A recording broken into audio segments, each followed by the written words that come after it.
and we are back for another Q&A session at the Romford Film Festival 2025. We just showed a short movie and a feature, and now we're talking to some of the cast and crew of the movies. Do me a favour, make my life 10 times easier.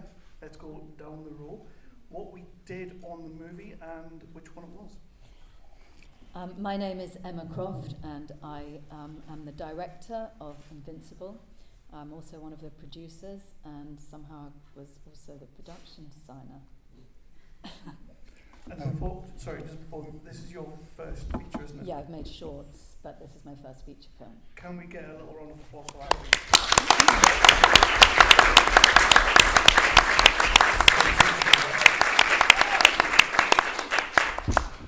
My name's Edmund Swabey. I'm the editor on Invincible.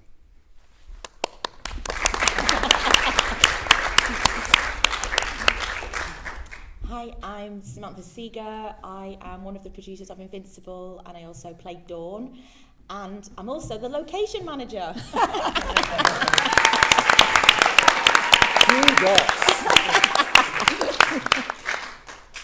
Hi everyone, my name is Nick Field and I played the arresting officer in Unperson.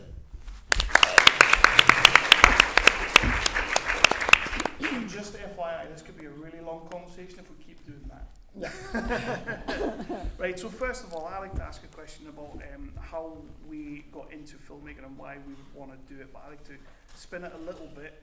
And what was the first film, first feature, the first TV show, or anything within the industry that made you want to be in this industry? Oh, that's actually quite a difficult question. I started out as an actress. I'm still an actress, as well as a filmmaker. When I was young, I used to watch black and white movies with my mum on a Saturday and a Sunday afternoon when they were on BBC Two. I also used to try and watch movies whenever my brother, who's older than me, was watching things that were probably not a little bit out of my age range, but I would do my best to sort of sneak in. And I just always wanted to be involved with story. When I was young, I used to read with a torch under the bedclothes and anything to do with story. And I didn't have a vocabulary for it. I didn't come from a family of filmmakers or storytellers or actors or artists. I'm from a single parent family. My mum was always working. And I suppose I just dropped into the world of using my imagination and did everything I possibly could to get to drama school. And I started off as an actress, obviously, because I'm quite old now and I've just made my first feature film, so I did some other stuff before it. And so? I don't know. I mean, it's something that I've had since I was a child, really.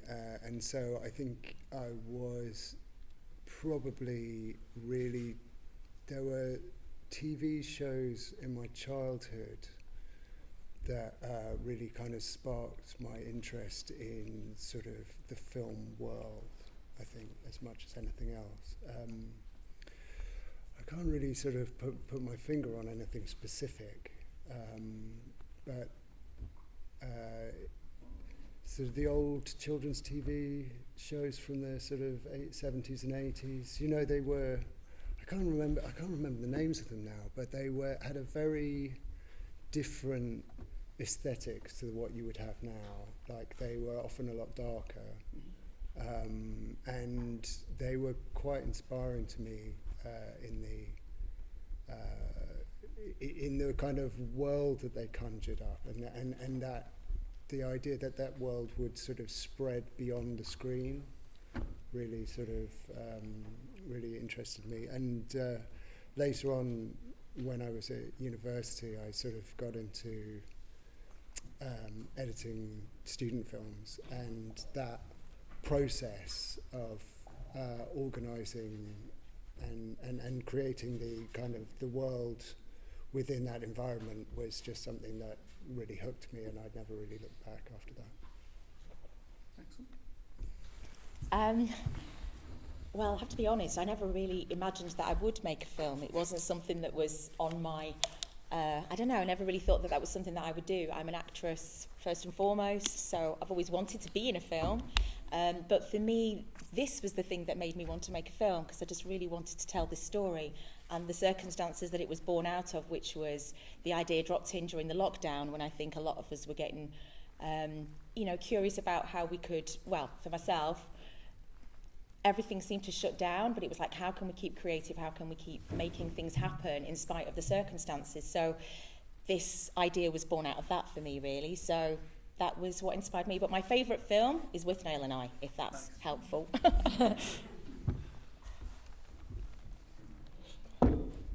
Again, I wouldn't say there was one specific film that really made me want to get into acting, but I suppose I was watching a lot of it, a lot of like the kids' comedy shows as a kid, and even cartoons. It's kind of like telling stories that way was something that really interested me. And then when I got more into things like radio and voiceover and things like that, that was when I started thinking, you know what, I kind of need to, and just kind of like the need to diversify a bit more. And then the opportunity came for me to do more acting. And it was something that I'd sort of always entertained as a kid, but never really took seriously. And I was like, you know what, I'm going to go out there and I'm going to have a go at it. So I thought, and, so I started getting involved in things and like, playing characters that were different to me, and it just kind of like became so fascinating to be part of. And yeah, so for me it was just kind of like an idea I had, and then I thought, you know what, after all this time I still want to have a go at acting, and so I did. And now I'm up on a screen in my hometown. Yeah. Awesome. And Emma, within Invincible, it's quite a strong story. I can understand why you would want to tell the story. It's oddly, for the setting that it's in, it's oddly relatable to right now as well, which is scary. What made you want to make this movie? What was the particular point of getting this one out there? Samantha made me want to make this movie, I have to say, because it was her driving force. As she said, the idea came to her and she came to me. And I'd made a few short films at that stage, and I was trying to get funding for things. And I'd actually just got over having COVID, and as Samantha said, we'd all been shut up in our houses.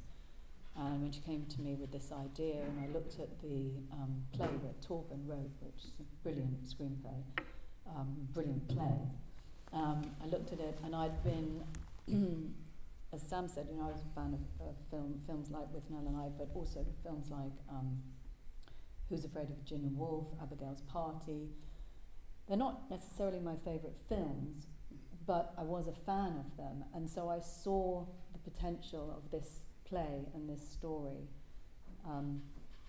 and took Sam's request and idea and took it a little bit somewhere else, really.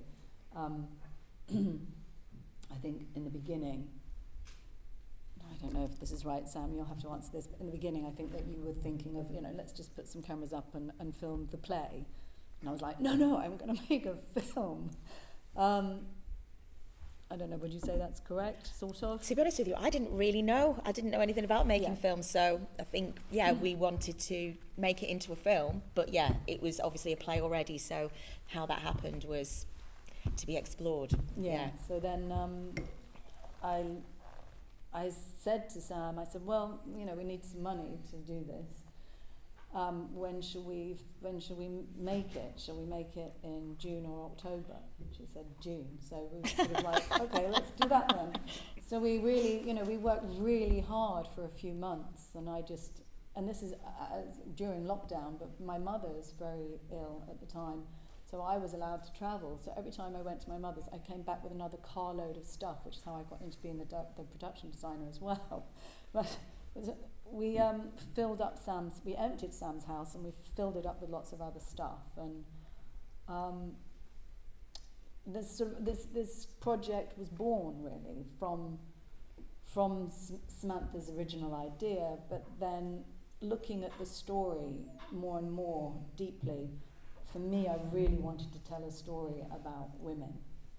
And I know it's about, it's a character study of 4 people in very different, in a different time, like you say, 2012. but it's very relatable now.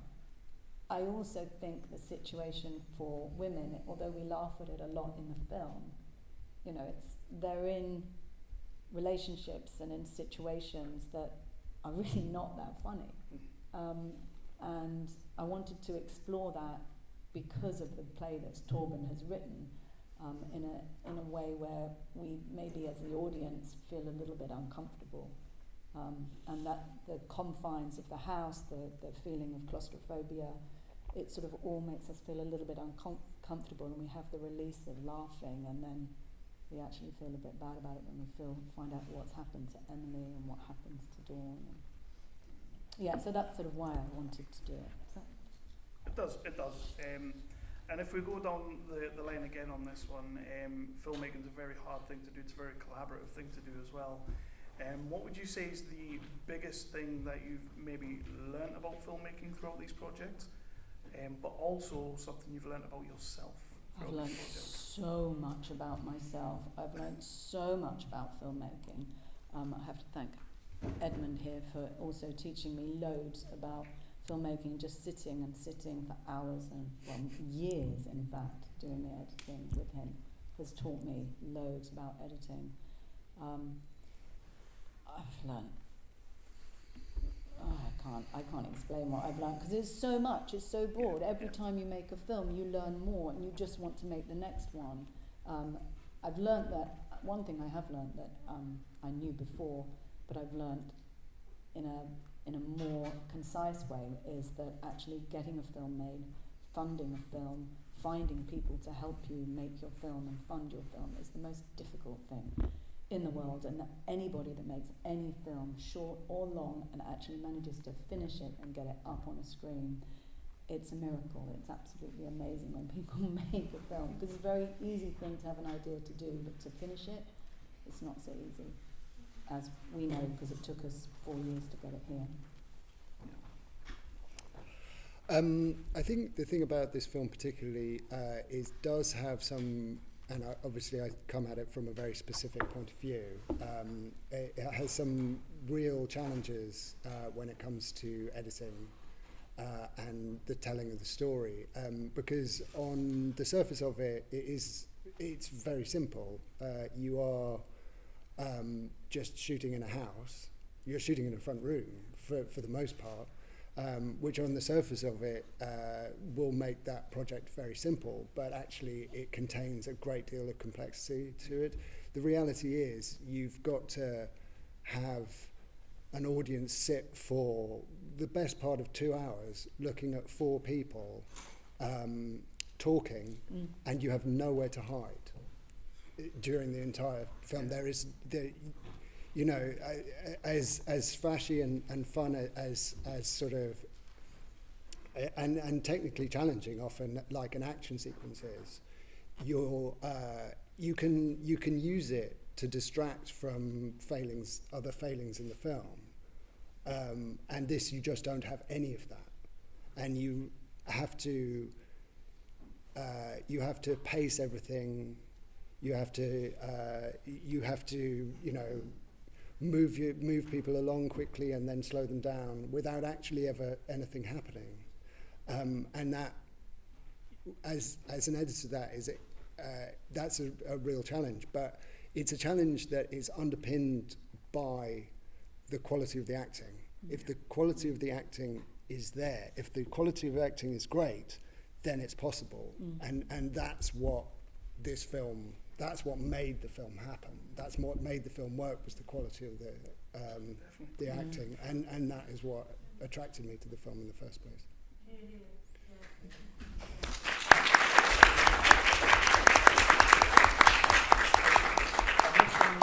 This one more towards our actors. Is there any one line of dialogue, or is there any one scene within your projects that you are most proud of, especially when you saw it on there today on the big screen, like something that on the day you just nailed it, and today it looked awesome? Well, I mean, just want to give a big shout out to all the cast and to Emma for the direction of it. You know, when you're working in that sort of, when you've got such an amazing script like that, and you've got the opportunity to explore, you know, such interesting and nuanced characters, it was a really wonderful experience. And amazing to see it up on a big screen. Like, thank you, Romford, for this opportunity to see it like this. It's our premiere, and honestly, I'm absolutely buzzing right now. Yeah, it was, I think for me, the bit that I'm most affected by is the last bit, really, just seeing those final moments of the journey of Dawn's character. She goes on it's such a gift of a part, really, because she goes on such a massive journey to have the opportunity to play a character like that is quite rare.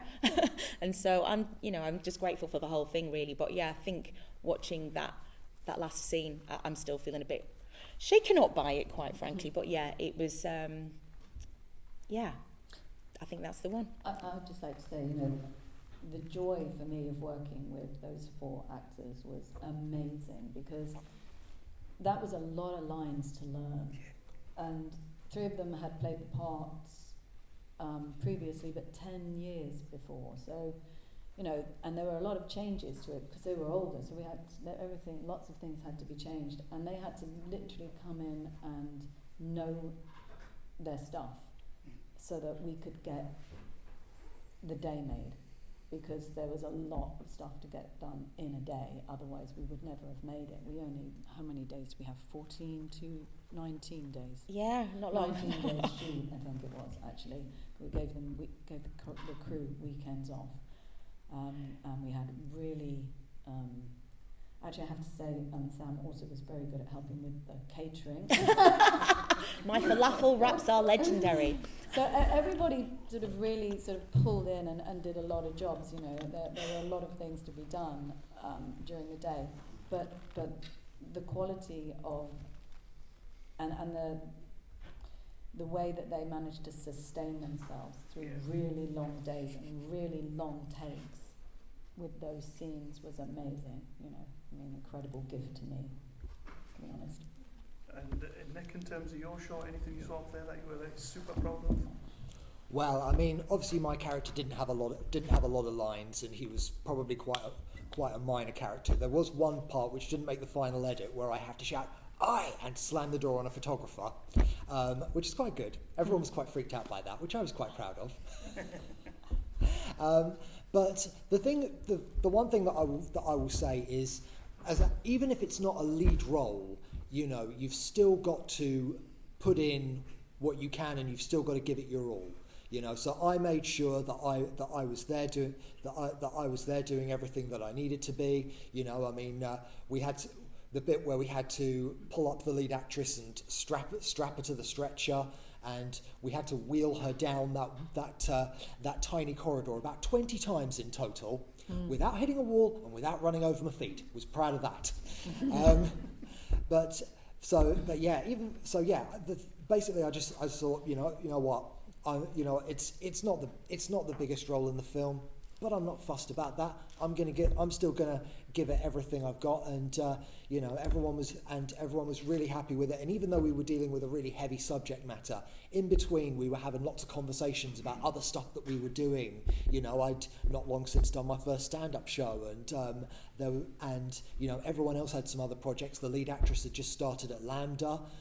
So we had so much to talk about in between. So, so it was a really good atmosphere on set, and I just, like I say, even though it was a heavy subject matter, I have so many happy memories of being on set with everyone. Excellent. So I'm going to throw it out to the audience for a question or two, but we don't have a microphone, so you will have to raise your voice if possible. Do we have any questions? Yeah? Because obviously the film was all about sort of neighbours as well. Which actor would you least like to have as a neighbour? That is a very interesting question. I'll start it off by saying I actually quite identify with Emily, because she's a bit awkward and a little bit different, and I'm a bit awkward and a bit strange, and I piss people off just like Emily does. So I'd probably be okay living next to her. Probably Oliver, really, because he's such a scumbag. Really? Is he though? Is he though? Yes. Of course he is.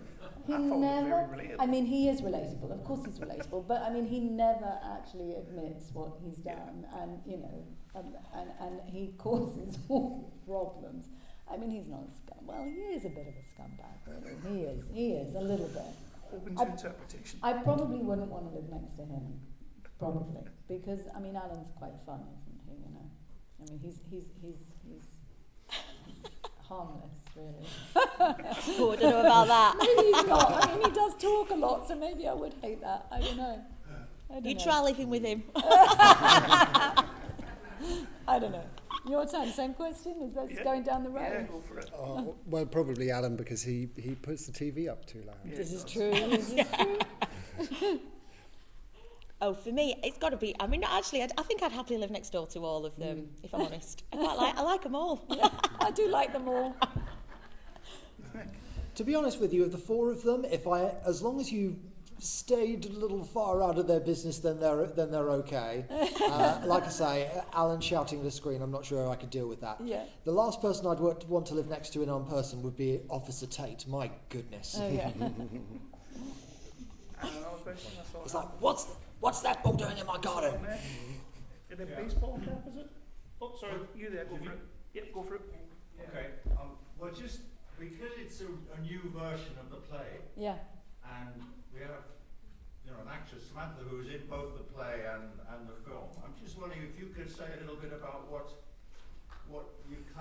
new things came into the play because of the new director, and what got lost as well, if anything did. I think so many new things came into it as a film. I think we saw a lot more of the outside world, actually, which was actually very... I liked seeing them outside of the house, because when we did the play, it was all just in that room, so we never saw them outside. And what I thought Emma brought really well to it was those montages when we went outside the house and we saw them in the area where they came from. And I really loved that. Those are some of my favourite bits in the film. Yeah, I love those bits. And I think the film allowed it to go a lot deeper. When it was a play, it was still very deep, but it had sort of, the comedy was more at the forefront, and I think that the filming allowed it to go much deeper into the pain of it and the tragedy of it. And I think that's something that Torben, the writer, as well, really loves about it. That's one of the things he often says, is he loves the way it embraces the tragedy of it, because there's been many different versions of the play done all over the world, and they all seem to concentrate on the comedy side of it. And I think he's really proud and chuffed that the film actually tackles the heart of the matter, which is the serious issues which are in it. So I think that's what the film has really added to it. So.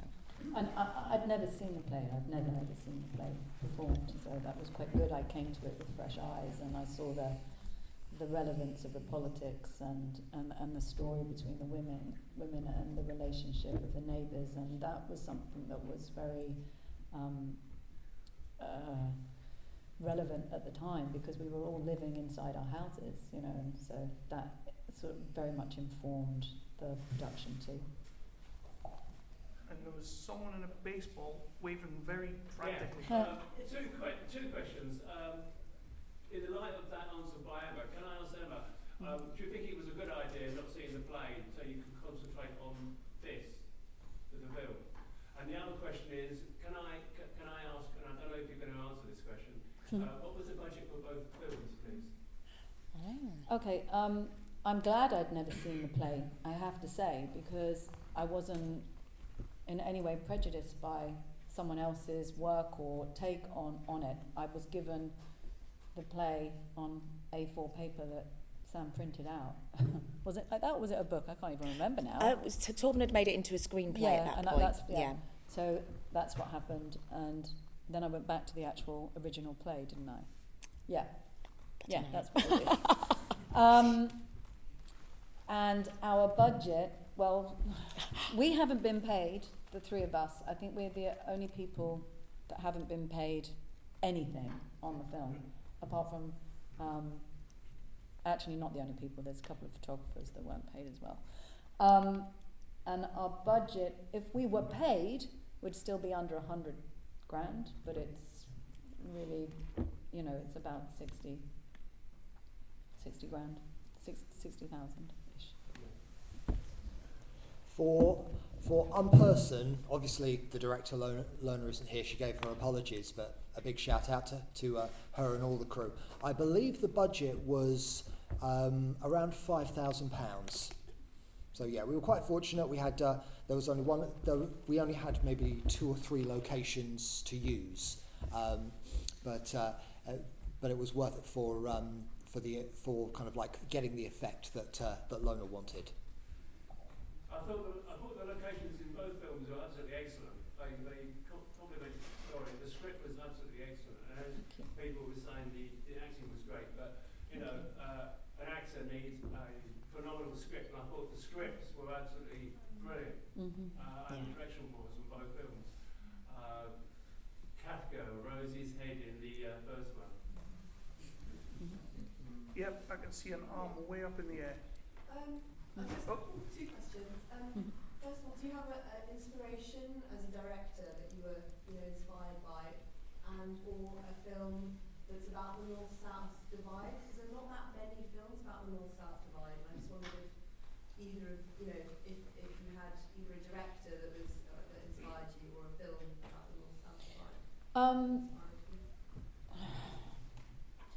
Well, as I said earlier, I although since making Invincible, my knowledge of filmmaking has increased massively. I've done a lot of study, spent a lot of time in the edit. I've been given lots of films to watch, as well as everything that I had before that as well. But when it actually came to making Invincible, so going back all the time to 2021, as I said previously, I gave every actor a different film to watch. I'm not going to say what they were, but each actor had a different film to watch. So, and it wasn't because I wanted them to copy anything, it was just to give a feeling. And I'm a very big fan of films by Ken Loach. I also like Mike Leigh as British filmmakers. But things like Cathy Come Home, I suppose. I don't know if that actually touched on the North-South divide, but there's something about those kind of films that very much strike a chord with me. I've got one more right at the back.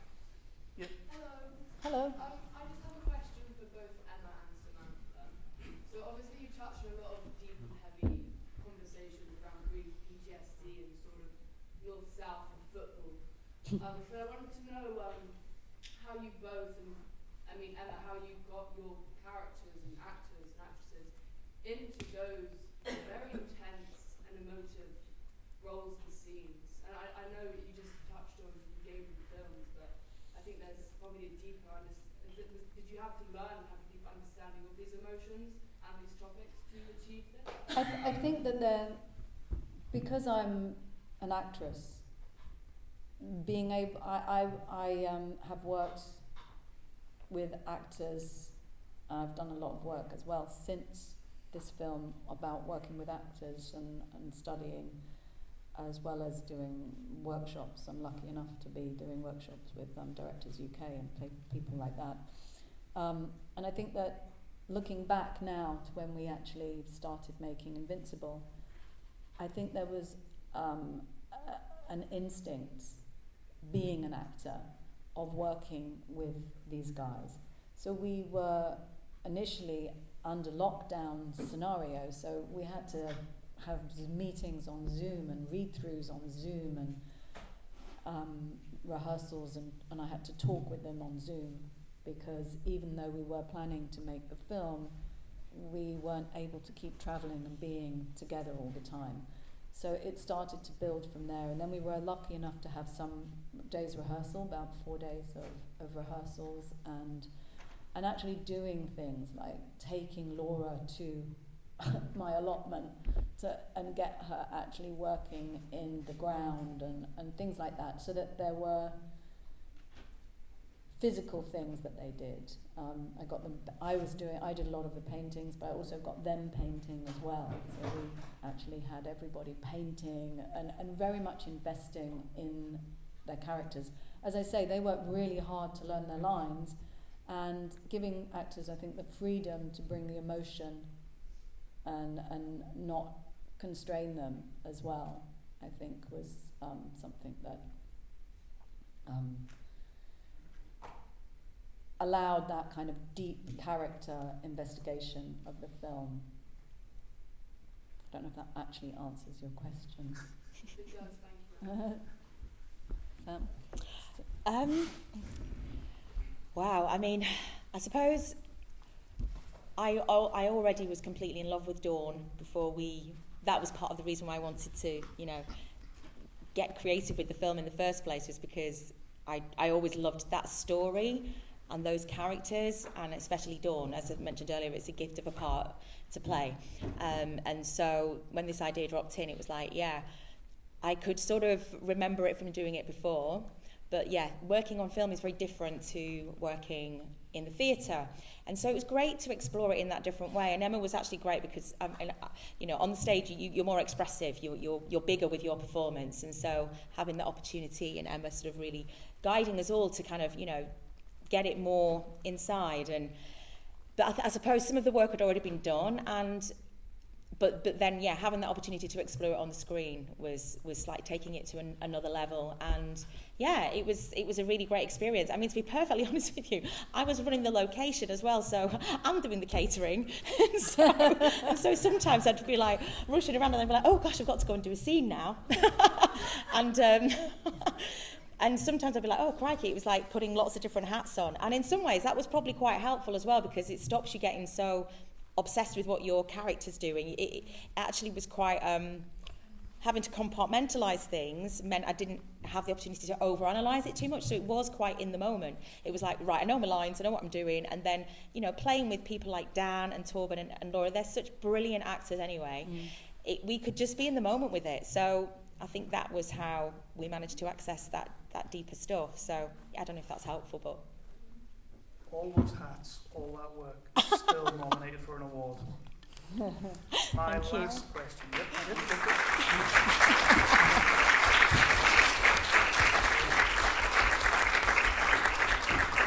I just want to acknowledge all the other people that worked on the film as well, because of course we're here, but there are some people in the audience that didn't want to come up here as well. There are people that worked on the crew and people that worked on post-production, and the score is an original score, which is totally beautiful, I think. And that's Lol Hammond and Uwe Abraham. They're not able to be here today, but their work was amazing. And Golden is out in the audience, and she did the sound design as well. Should really be down here, by the way. Last question I have for you, and this I really don't know where this is going to go, but it could be interesting, so I'm going to ask it. If your films are perfect, we love both your projects that we saw up on the screen today, but if you could go back and reshoot any one scene within this movie, your project, however, this time they have to be shot as a musical number, what scene would you choose and what would the musical number be? And I need an answer for everyone here. Oh.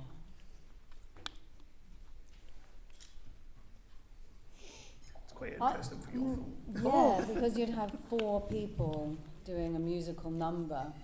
I maybe the scene where Alan brings his paintings over might make a nice musical number, because you could get interesting with the dynamics of the 4 people in the room and spread them around and get them doing all sorts of different things.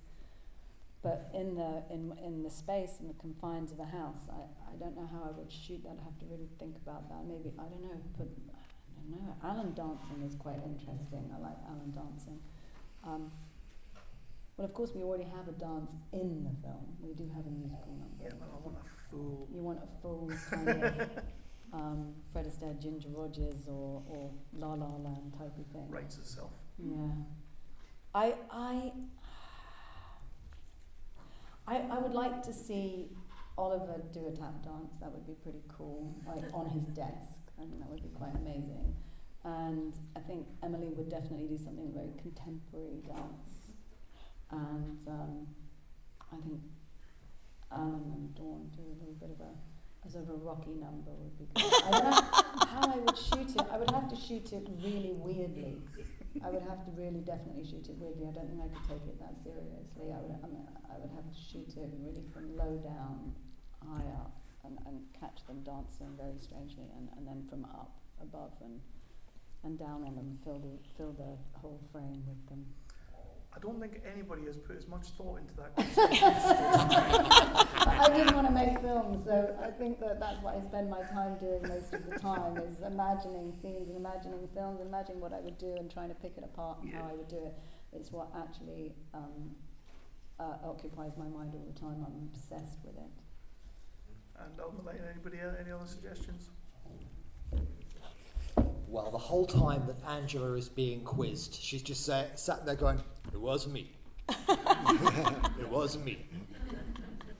It was me."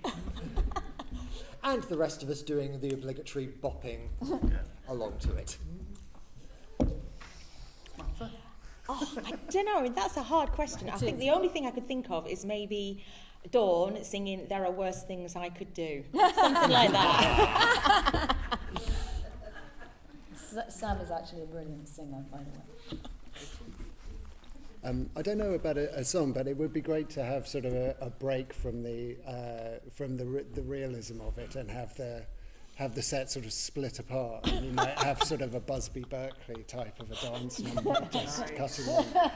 Maybe the singing of the Communist International, but with high kicks, something like that. Sign me up. Right, guys, thank you so much for bringing your movies to Romford. Thank you. Thank you.